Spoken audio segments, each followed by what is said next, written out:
예수께서 죄와 사망 권세를 이기고 다시 사신 부활절 아침을 맞이하여 성삼위 하나님의 축복이 사랑하는 우리 모두 성도 여러분들과 가정 위에 함께 하시기를 축원합니다. 우리 기독교는 부활의 종교이다 라고 이야기하죠. 만약에 예수님이 땅에 묻힌 채로 다시 살아나시는 일이 없었다면 오늘 기독교회와 교회는 여기까지 존재할 수가 없었을 것입니다. 그냥 제자들 선에서 묻히고 말았을 것이에요. 그만큼 이 부활은 우리 기독교 신앙의 생명력이 되고 우리 기독교 신앙을 지탱해 온 하나의 원동력이 된 역사적 사건입니다. 한 번은 세상의 모든 사탄들이 한자리에 모여서 대책회의를 열었다고 합니다. 의제는 어떻게 하면 부활절을 좀 없앨 수 있을까 하는 주제를 가지고 회의를 했는데, 가장 우두머리 사탄이 제안하기를 부활절을 없애려면 예수의 탄생일을 큰 잔칫날로 부각시키면 자연스럽게 그날이 축제일이 되면서 거기에 사람들이 현혹되어서 자연스럽게 부활절을 잊어버리게 될 것이다. 그렇게 하면 부활절은 그냥 사람들이 삶은 달걀이나 하나씩 깨먹고 이렇게 칸탓 하나 부르고 끝나는 그런 주일로 전락할 것이다 라고 작전을 제시했습니다. 그러자 거기 모인 모든 사탄들이 그것 좋은 생각 같다고 라고 하면서 이 크리스마스에다가 사람들이 정신을 빼앗도록 온갖 거기다가 축제거리를 부여하고, 그렇게 하다 보니까 사람들이 상대적으로 부활절에 대해서는 이제 소홀히 하게 되는 그런 결과를 초래하게 되었다는 겁니다. 그래서 안 믿는 사람들도 크리스마스 하면 다 알지만 부활절 그러면 뭐 자기들끼리 뭐 하나보다 뭐 그 정도밖에는 생각 못하도록 만든 것이죠. 문제는 우리 성도들의 신앙생활 속에도 점점 이 부활 신앙이 약화되어 가고 있다는 것입니다. 너무 현실적인 그런 주제를 가지고 설교들을 많이 듣다 보니까 이 부활에 대해서는 좀 막연하고 또 좀 추상적인 그런 개념들을 많이 갖고 지내게 되는 거죠. 그런데 만약에 이 부활에 대한 확고한 믿음이 없으면 자연히 우리 기독교 신앙은 생명력을 잃어가게 되고 성도들도 그냥 무기력한 신앙인으로 전락하게 되고 맙니다. 그래서 이 시간에는 이 부활장이라고 불리우는 고린도전서 16장에 나오는 본문 말씀을 통해서 자꾸만 퇴색되어져 가는 이 부활에 대한 믿음을 다시 한번 바로 세우고 부활 신앙을 확고히 함으로 부활로 인하여 주어지는 능력과 축복을 경험하는 귀한 성도 여러분들이 되시기를 바랍니다. 자, 먼저 이 부활을 통해서 우리는 어떠한 놀라운 은혜를 입게 되었느냐. 가장 중요한 것은 우리가 죄사함 받고 의롭다고 인정받게 되었다고 하는 사실입니다. 본문 17절 하반절에 보면 그리스도께서 다시 사신 일이 없으면, 만약에 부활이 없다면 어떤 일이 벌어졌을 것인가? 너희가 여전히 죄 가운데 머물러 있었을 것이다. 이렇게 밝히고 있습니다. 이것은 예수님이 부활하심으로 인하여 우리가 죄에서 벗어나서 죄에서 자유를 얻게 되었다고 하는 사실을 선포하고 있는 말씀입니다. 아담과 하와가 하나님의 말씀에 불순종함으로 범죄했죠. 그 이후로 로마서에 보면 모든 사람이 죄를 범하였음에 그랬습니다. 의인은 없나니 한 사람도 없다. 그렇게 분명하게 모든 인간이 아담과 하와로 인하여 주어진 소위 the original sin, 원죄를 다 품고 우리가 세상에 태어나게 된다는 것이죠. 그렇기 때문에 우리 인간은 모두가 전적인 타락의 자리에 빠지게 되었습니다. 그 결과 죄를 지면 죄에 대한 대가를 지불해야 하지 않습니까?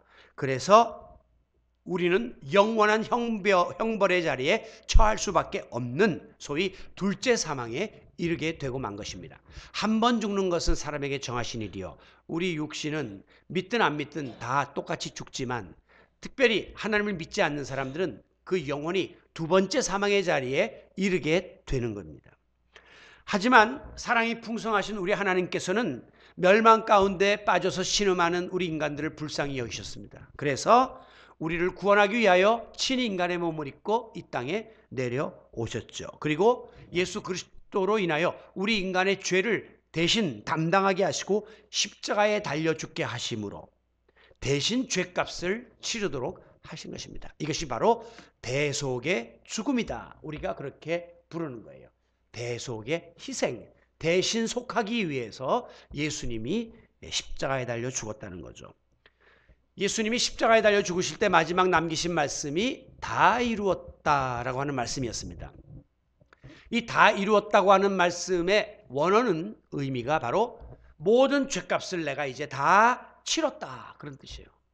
예수님이 이 땅에 오셔서 우리 인간을 구원하기 위하여 죄값을 치러 오셨는데 이제 십자가를 지심으로 이 죄값을 내가 다 지불했다, 이렇게 말씀하는 거예요. 이제는 우리 인간이 죄 때문에 더 이상 고민하고 치러야 될 대가가 없음을 선언하신 것입니다. 그러므로 우리 그리스도인은 이제 더 이상 죄 아래에 있지 아니하고 죄 사함을 받아 자유케 되었다고 하는 사실을 믿으시기 바랍니다.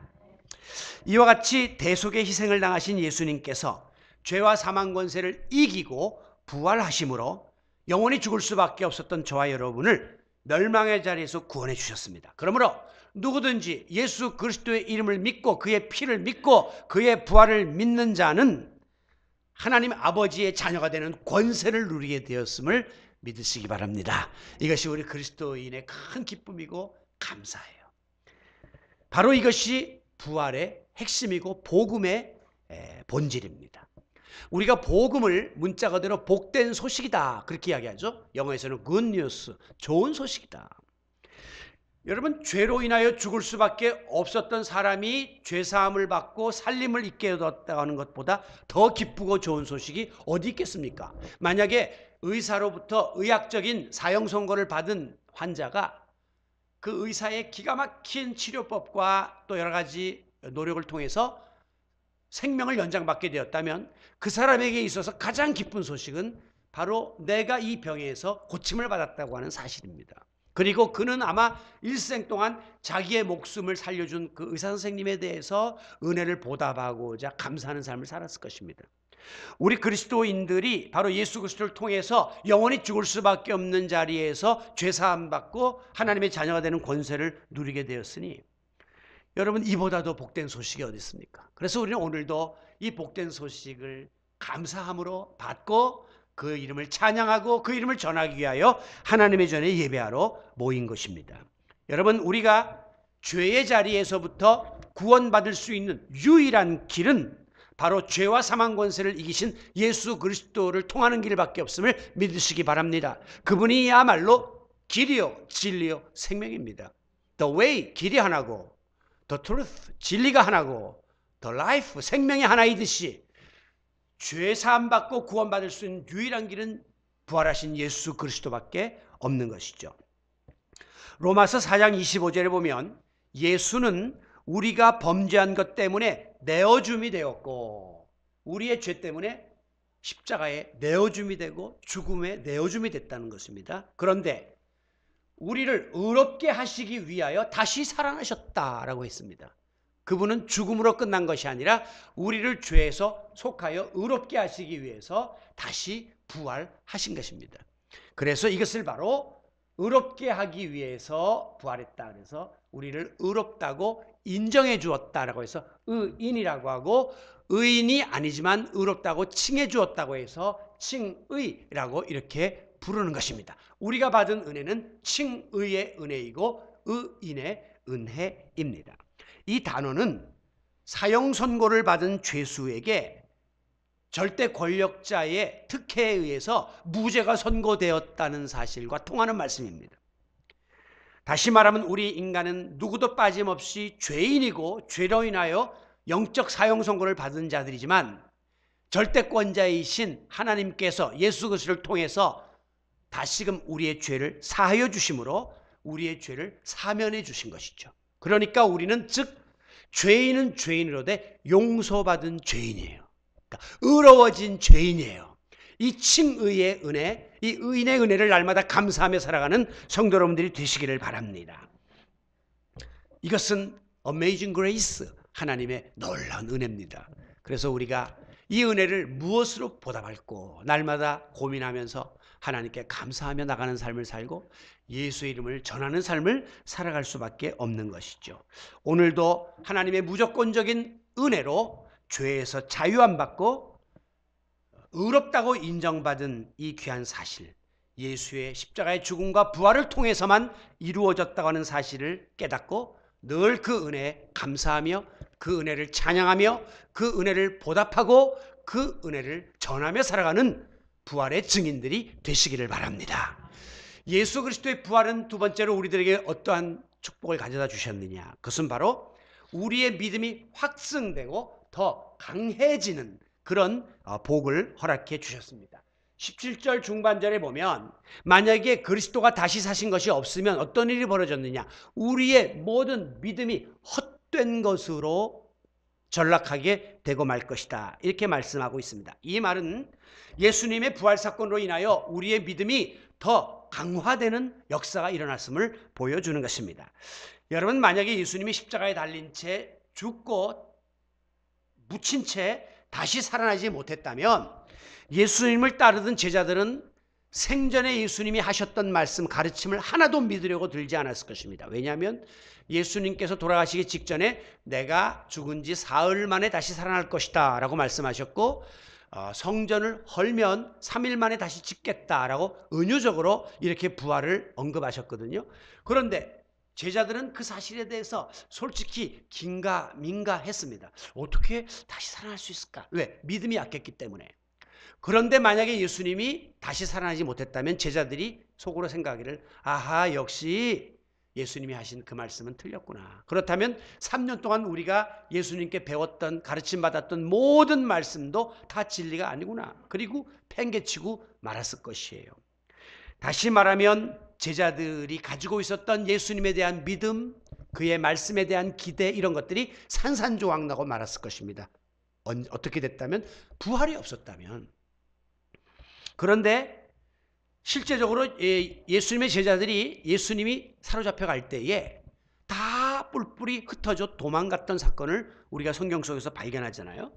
왜 예수님을 3년 동안이나 저렇게 따라다녔던 제자들인데도 결정적인 순간에 다 무너지고 말았느냐? 한마디로 믿음이 연약했기 때문이에요. 예수님을 향한 믿음이 부족했기 때문에 그들이 다 예수님을 떠나버린 것입니다. 우리는 베드로를 수제자라고 부릅니다. 그만큼 베드로는 그나마 제자들 중에 가장 믿음이 견고했던 사람이었습니다. 그리고 실제로 베드로는 툭하면 자기의 믿음을 은근히 과시하면서 자기가 믿음이 강한 사람인 것을 자부했던 사람입니다. 그런데 막상 예수님이 십자가에 못 박히게 되자 어떤 일을 했습니까? 그는 예수님을 멀찌감치서 따라가면서 사태를, 추위를 관망하는 자리에 빠졌습니다. 그리고 예수님의 일당이지 라고 자기를 몰아세우자, 나는 그를 알지도 못한다. 나는 도무지 예수를 모르는 사람이다 라고 말하면서 마지막에는 3번 부인하고 3번째는 저주까지 했다. 참 있을 수 없는 실패를 경험했죠. 왜 그렇습니까? 베드로가 믿음이 강한 것 같았지만 실상은 그의 믿음의 수준이 약한 자리에 놓여 있었던 거예요. 수제자 베드로가 이 정도라면 다른 제자들의 믿음이 어떤 상태였는가는 우리가 미루어 짐작할 수 있었을 것입니다. 결국 베드로와 안드레와 그의 형제들은 다시금 예수님이 죽으신 이후에 생업의 현장으로 돌아갑니다. 그런데 부활하신 예수님께서는 좌절과 절망과 낙심 가운데 빠져있던 그들에게 다가오십니다.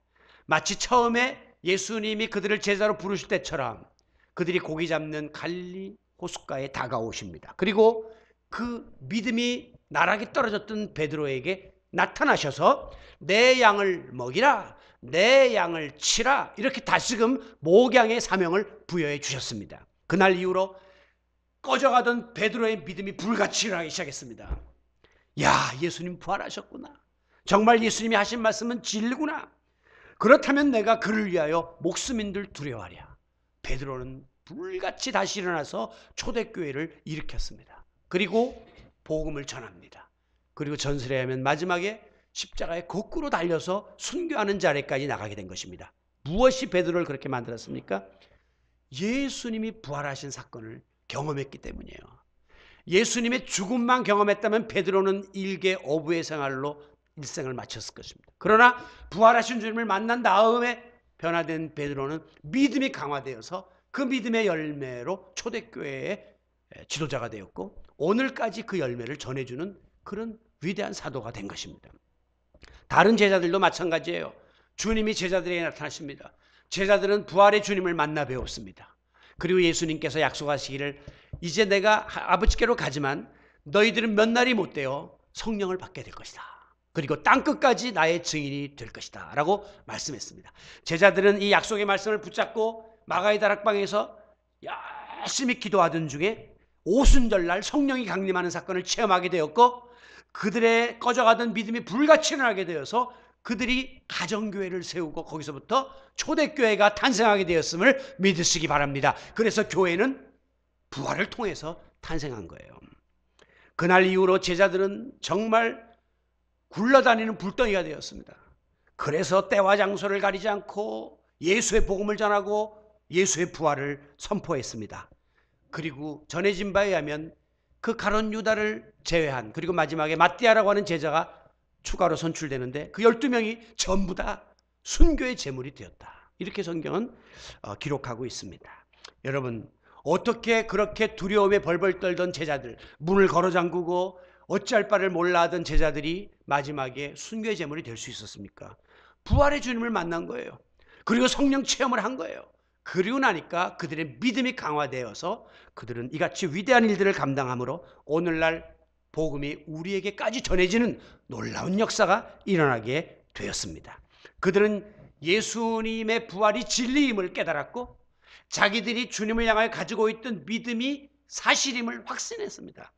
그렇기 때문에 십자가 달리기 전보다 부활하시기 전보다 훨씬 더 그들의 믿음이 강화되었고 그 믿음은 제자들의 삶을 변화시켰고 변화된 삶은 복음의 증인으로 나서도록 만드는 힘이 되었던 것이죠. 오늘날에도 어떤 사람들은 부활이 어떻게 가능하냐 이렇게 허황된 주장이라고 일축해버리는 사람들이 있습니다.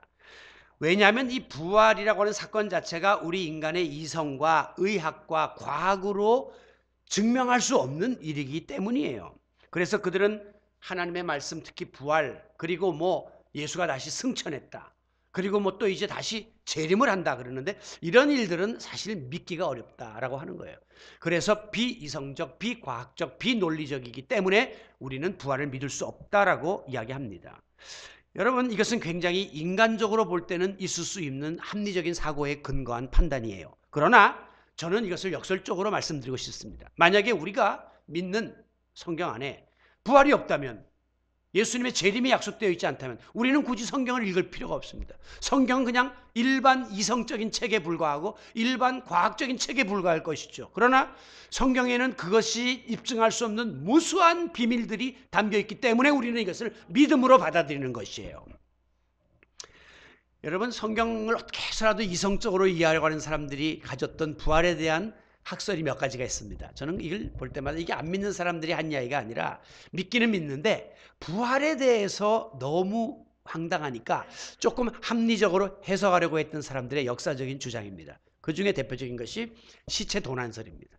그러니까 실제로 예수님의 부활이 일어났다기보다는 제자들이 사흘 만에 예수님이 부활한다 말했으니까 한 사흘쯤 됐을 때 몰래 가서 시체를 훔쳐다가 다른 곳에다가 매장하고 다니면서 예수가 부활했다 이렇게 선전을 해갖고 자기들의 교를 선포했다고 하는 이야기예요. 또 그런가 하면 가사설이라는 게 있습니다. 예수님이 십자가 위에서 진짜로 목숨이 끊어진 게 아니라 너무 고통스러우니까 일시적으로 기절을 했다는 거예요. 그런데 그 시체를 내려다가 죽은 줄 알고 무덤에 넣어놨더니 굴 안에서 선선하고 하니까 예수님이 정신을 차리고 다시 자기 발로 나가셨다. 가사설. 그 다음에 이제 환상설이라는 게 있습니다. 이것은 처음 예수님의 부활을 목격했던 이 마리아와 몇몇 여인들이 너무나 충격을 받고 예수님에 대해서 사모하는 나머지 그 새벽에 환상 가운데 예수님이 부활한 것을 착각으로 이렇게 목격했다. 이렇게 주장하는 사람들도 있고요. 그리고 이제 또 하나는 소위 타묘설입니다. 이것은 이제 그 여인들이 새벽에 어두컴컴한 데서 다른 묘, 장사가 아직 안 되고 열려있는 준비된 묘에 못 모르고 들어갔다가 예수님이 없으니까 다른 묘를 찾아갔던 것이다. 뭐 이런 식으로 해가지고 부활 사건이 뭐 그렇게 예수님이 다시 살아났다는 사건이 이게 전해진 건 맞는데 그것이 실제로 살아난 것이 아니라 이런 그 여러 가지의 설에 의해서 있었던 하나의 해프닝이었다. 뭐 이런 식으로 이제 합리화하려고 했던 것이죠. 여러분, 예수님의 제자 중에 예수님의 부활을 직접 목격하지 못했던 사람이 바로 도마였습니다. 그래서 이제 나중에 와보니까 다른 제자들이 막 부활했다고 예수님 때문에 막 흥분하고 난리가 났는데 도마는 어떻게 내가 직접 보지 못했는데 믿을 수가 있느냐. 그래서 나는 예수님의 그 손자국에 난 못을 만져보고 옆구리에 난 창자국에 내 손을 넣어봐야만 내가 이 부활을 믿겠다. 그렇게 이야기했습니다. 그런데 부활하신 예수님이 나중에 다시 도마에게도 나타내 보여주셨습니다. 그러면서 손에 난 못자국을 만져보게 하고 옆구리에 난 창자국을 만져보라. 그러면서 하신 유명한 말씀이 너는 보아야 믿고 만져야 믿느냐. 보지 못하고 믿는 사람이 더 귀하다. 그렇게 그 믿음을 정의해 주셨죠. 믿음은 보지 않는 가운데에서 받아들이는 것이 믿음이에요. 보이는 것을 인정하는 것은 팩트, 사실이지 그건 믿음이라고 말하는 것이 아닙니다. 그냥 인정하는 것이죠. 그러나 보이지 않는 것을 우리가 받아들이는 것이 바로 믿음의 자세인 것입니다. 도마는 훗날 인도로 건너갑니다. 그게 굉장히 먼 거리예요. 인도까지 가요. 그래서 복음을 전하다가 순교를 합니다. 전설에 의하면 도마가 목베임을 당하는데 목이 잘라지는 순간 도마의 목에서 흰피가 솟았다. 그렇게 전해지고 있고요. 지금도 그 인도에 가면 도마의 무덤이 거기에 가 있습니다. 왜 도마의 무덤이 그 먼 곳에 가 있습니까? 내가 만난 예수, 부활하신 그리스도, 그 감격을 전해야 하겠으니까 그가 그 먼 곳까지 가서 복음을 전하며 순교의 제물이 되었던 것입니다. 여러분, 다시 살아난다는 것은 죽은 것에 생명력이 부여되는 것이에요. 그러니까 회복을 의미하는 것입니다. 그래서 오늘 여러분들이 이제 가실 때 달걀을 하나씩 받아갈 터인데 이 달걀을 우리가 부활절의 상징으로 삼는 것은 이게 딱딱하고 아무 생명도 없는 것처럼 보이지만 때가 되면 그 속에서 병아리가 태어난단 말이죠. 이것이 다시 살아나는 회복을 상징하는 것입니다. 겨우내 얼어붙었던 이 나뭇가지에 무엇의 생명이 있을까 했는데 지금 봄이 되어서 보니까 어제 제가 부산 가서 보니까 막 거기에 뭐 매화가 그냥 만발해 있는 거예요. 저 벚꽃이 만발하고. 여러분, 지금 이렇게 아름다운 새순이 솟아나오고 있지 않습니까? 예수님의 부활은 우리에게 살아있는 믿음을, 생동하는 신앙을, 생명의 삶을 부여하고 우리의 침체된 모든 것을 회복시키는 능력이 있음을 믿으시기 바랍니다. 오늘날 여러분들 인생살이가 힘이 드십니까? 경제생활이 위축되어 있습니까? 육신이 피곤하고 공고합니까? 질병 가운데 있습니까? 인간관계가 얽히고 설키고 가정에 위기가 찾아오고 여러분의 교회생활과 믿음이 흔들리며 회의가 듭니까? 부활신앙을 다시 한번 세워보십시오. 주님을 향한 믿음을 회복해 보시기 바랍니다. 부활의 주님께서 이 모든 침체된 것들에게 새 힘을 불어넣으시고 생명력을 불어넣어서 회복의 역사를 일으켜 주실 줄로 믿습니다. 마지막으로 이 부활은 우리에게 영생의 소망을 안겨다주는 놀라운 능력으로 다가오게 됩니다. 그리스도께서 다시 사신 것이 없으면 앞서 17절에서는 우리의 믿음도 헛것이고 또 우리가 죄 가운데 아직 머물러 있을 것이다 그랬잖아요. 그런데 이제 이어지는 18절에서 보면 주님이 다시 사신 부활이 없다면 그리스도 안에서 잠자는 자들도 다 망했을 것이다. 그러니까 즉 잠자는 자는 죽은 사람들은 부활이 없으니까 그냥 끝나고 한 줌에 흙으로 돌아가니까 다 망한 것이라는 거예요. 그러면서 이어지는 19절에 보면 만일 그리스도 안에서 우리가 바라는 것이 이 세상의 삶뿐이면 여러분의 인생사의 모든 목적이 그냥 요거 육신 있고 살아가는 요 8, 90의 삶뿐이라면 세상에서 우리 믿는 사람들이 가장 불쌍한 자가 될 수밖에 없다는 거예요. 왜? 요 짧은 인생마저도 즐기지 못하고 이 좋은 봄날 꽃 구경도 못 가고 여기 와서 이러고 예배하고 있는 우리의 삶이 얼마나 한심하고 비참합니까? 전제 조건이 무엇이라면 부활이 없다면 이 말은 뭐냐면 그렇지 않다는 거예요. 그래서 계속되는 20절에 보면 반전이 나오는데 그러나 하면서 이제 그리스도께서 죽은 자 가운데서 다시 살아나사 부활하사 모든 잠자는 자들의 첫 열매가 되셨도다. 그렇기 때문에 우리는 불쌍한 자가 아니고 우리는 망하는 자가 아니고 우리는 이 땅에서의 삶의 목표를 둔 자가 아니라는 사실을 선언하고 있는 것입니다. 여러분, 예수님은 본인이 직접 죽음을 경험하시고 본인이 직접 다시 부활하심으로 누구든지 이 부활의 복음을 믿기만 하면 예수님처럼 죽음의 권세를 이기고 다시 살아날 수 있음을 우리에게 확증시켜 주셨습니다. 이것이 바로 영원한 생명, 영생을 보장해 주신 것이죠. 오늘 저와 여러분은 바로 이 영생을 보장받은 자들이요, 영생의 소망을 갖고 살아가는 자들임을 감사하시기 바랍니다. 그렇기 때문에 이 땅에서의 삶이 조금 어려워도 그렇게 서럽지가 않아요. 이 땅의 삶이 조금 힘들어도 그렇게 낙심되지가 않아요. 왜? 이 이후의 삶이 우리 앞에 있다는 사실을 믿기 때문입니다. 믿지 않는 사람은 죽음이 끝이라고 생각합니다. 그리고 죽음을 그러기 때문에 가장 두려워합니다. 그래서 이 믿지 않는 사람들의 장례식장 가보면 통곡뿐이요. 거의 막 그냥 막 오열하고 난리가 납니다.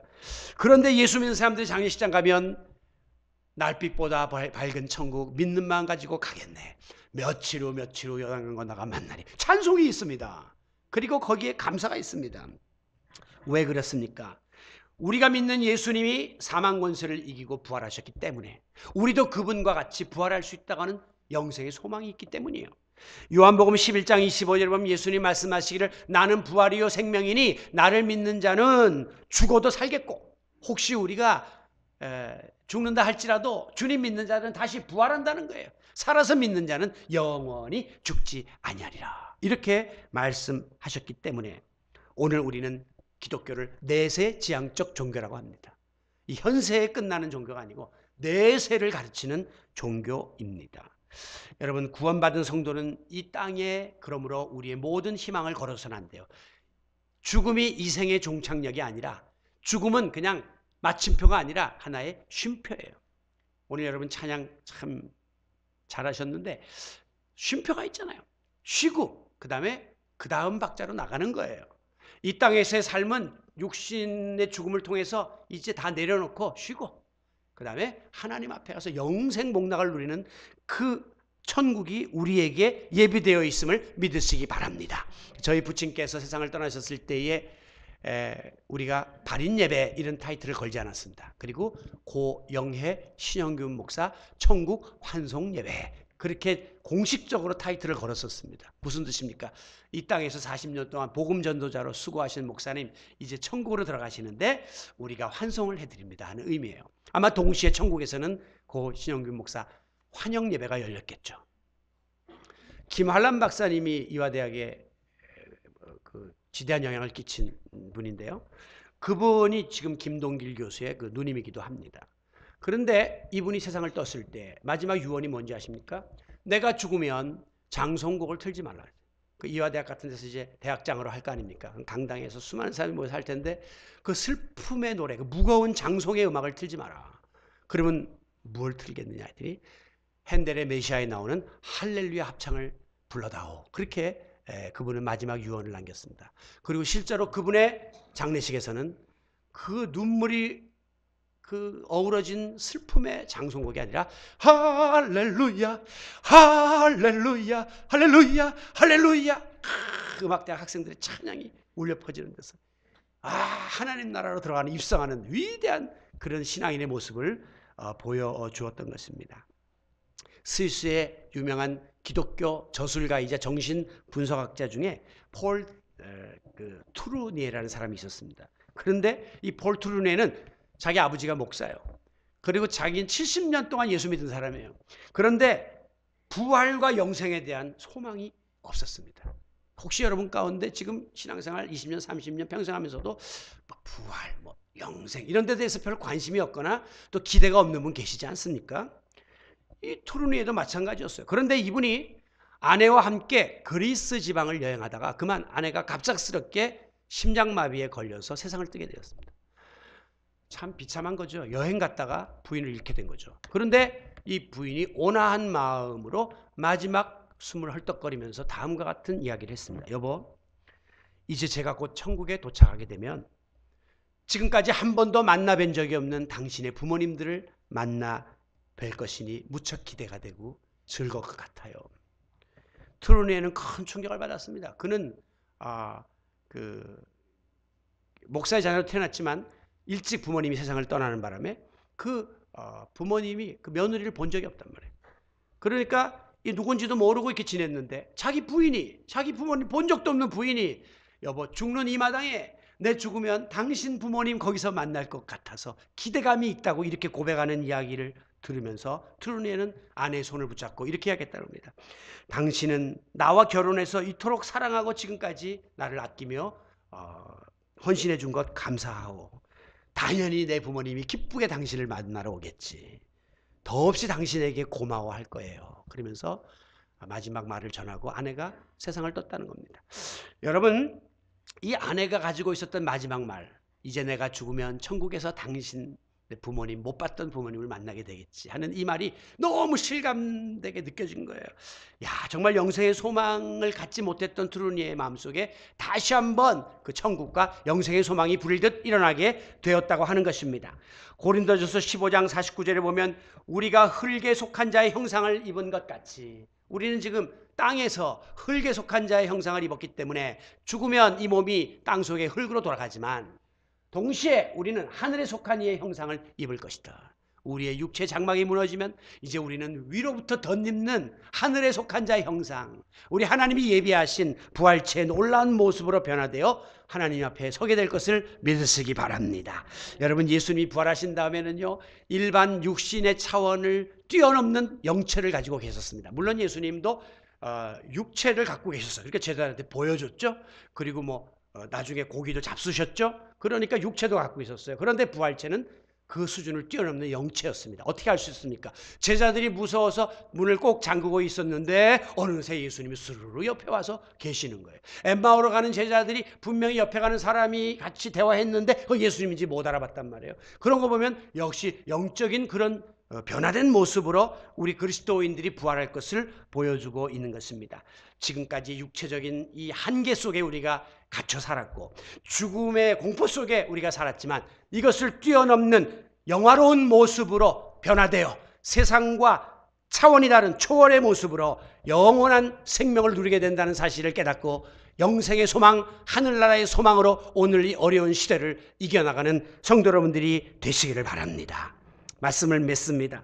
하나님의 아들이신 예수 그리스도, 그는 육신을 입고 이 땅에 오셔서 우리의 죄를 대속하기 위해서 십자가에 달려 죽으셨습니다. 그리고 사흘 만에 다시 살아나심으로 우리 인류 구원의 역사를 완성하셨습니다. 앞서 말씀드린 십자가상에서 다 이루었다 하는 말씀은 내가 죄값을 다 치렀다 하는 말씀인가 동시에 내가 이 땅에 온 인류 구원의 역사를 나는 완성했노라 라고 완전한 그의 사명의 완성을 선포하신 말씀이기도 합니다. 그러므로 오늘날 예수 그리스도를 나의 구주로 믿는 성도들, 오늘날 예수님의 부활에 대한 확신을 가진 성도들에게는 부활에 따르는 능력과 축복이 주어진다는 사실을 믿으시기 바랍니다. 오늘 죄와 사망 권세를 이기고 부활하신 예수 이름으로 인하여 우리에게 주어지는 부활의 능력과 축복은 죄 가운데 빠져 죽을 수밖에 없었던 내가 죄사함 받고 의롭다고 인정되어 구원받은 하나님의 백성이 되었음을 감사하시기 바랍니다.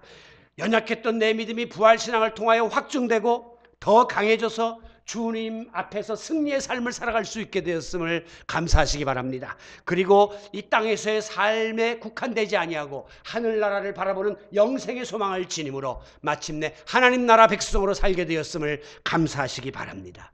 아무쪼록 시간이 흐르면서 점점 약화되어 가고 있는 이 부활신앙을 우리는 바로 세우고 더 강화시킴으로 구원의 확신, 확고한 믿음, 영생의 소망이 날마다 새로워지는 축복을 받아 누리게 되시기를 죽음을 이기고 다시 사신 예수 그리스도의 이름으로 축원합니다. 아멘.